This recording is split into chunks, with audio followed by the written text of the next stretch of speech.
এজোপা তুলসী গছ হয়। আজি প্ৰথমতে আপোনালোকৰ ওচৰত ক্ষমা প্ৰাৰ্থনা কৰিছোঁ যে আচলতে এই ভিডিঅ'টো 25 তাৰিখে প্ৰস্তুত কৰিব লাগিছিলে। কাৰণ 25 তাৰিখে তুলসী গছ সম্বন্ধীয় এটি আমাৰ ধাৰ্মিক দিশত বৰ গুৰুত্বপূৰ্ণ দিন আছিল। অৰ্থাৎ সেইদিনা তুলসী পূজন দিৱস আছিলে 25 ডিচেম্বৰ তাৰিখে। আৰু দুটা গুৰুত্বপূৰ্ণ 25 ডিচেম্বৰ তাৰিখটো হৈছে ভাৰতবৰ্ষৰ প্ৰাক্তন প্ৰয়াত প্ৰধানমন্ত্ৰী 10ম সংখ্যক অৰ্থাৎ 10 নম্বৰ প্ৰধানমন্ত্ৰী অটল বিহাৰী বাজপেয়ীৰ জন্মদিন আছিল।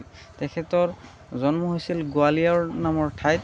তেখেত এগৰাকী গুণী জ্ঞানী, ভাৰতবৰ্ষৰ বহু গুণী জ্ঞানী ব্যক্তি আছিল। এওঁৰ বিষয়ে আৰু বিশেষ কোৱাৰ প্ৰয়োজন বোধ হয়তো নাই। গতিকে এই আপাহতে এই সুযোগতে মই তেখেতলৈ শ্ৰদ্ধাঞ্জলি জনাইছোঁ। তেখেতৰ অৰিহণাক প্ৰতি কৃতজ্ঞতা জনাইছোঁ। আমি সকলো ধৰ্মাৱলম্বী লোকসকলে পালন কৰা এটি উৎসৱ বৰদিন। সেইদিনাই তেওঁলোকৰ মতে তেওঁলোকৰ পবিত্ৰ ধৰ্মগ্ৰন্থ বাইবেল অনুযায়ী সেইদিনা তেওঁলোকৰ আৰাধ্য ভগৱান যীশুখ্ৰীষ্টৰ জন্ম হয় বুলি সেই দিনটোৱে তেওঁলোকে বৰদিন হিচাপে। আমাৰ ধাৰ্মিক দিশত তুলসী গছৰ বহুত গুৰুত্ব আছে, আমি সকলোৱে জানো। এতিয়া মই কিছু বৈজ্ঞানিক তথ্য এই তুলসী গছৰ ওপৰত ক'বলৈ আপোনালোকলৈ আগবাঢ়িছোঁ।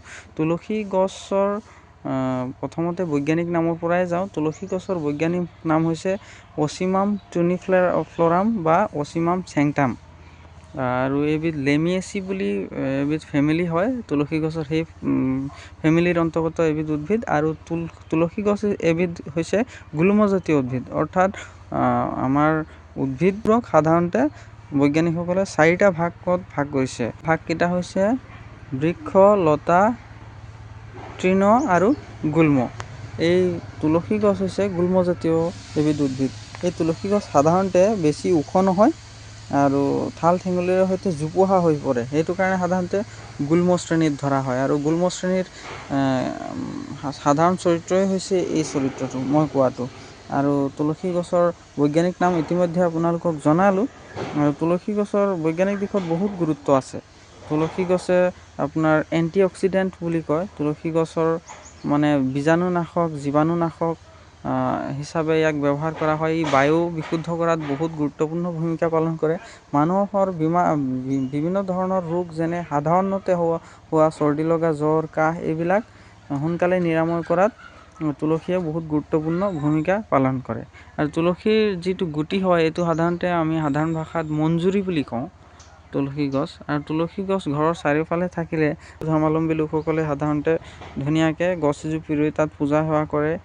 আৰু এই তুলসী গছ ঘৰৰ চাৰিওফালে থাকিলে ঘৰৰ পৰিৱেশ বিশুদ্ধ হৈ থাকে। আৰু যিটো ঋণাত্মকতা, যিটো নেগেটিভিটি বুলি কোৱা হয়, সেনেকুৱা বস্তুৰ পৰা আঁতৰত ৰাখে, ঘৰৰ সকলোকে ভালে ৰাখে বুলি কোৱা হয়। গতিকে ধাৰ্মিক দিশ, বৈজ্ঞানিক দিশ সকলো ফালৰ পৰা তুলসী এবিধ গুৰুত্বপূৰ্ণ উদ্ভিদ। গতিকে এইখিনিয়ে কথা আছিলে। ধন্যবাদ।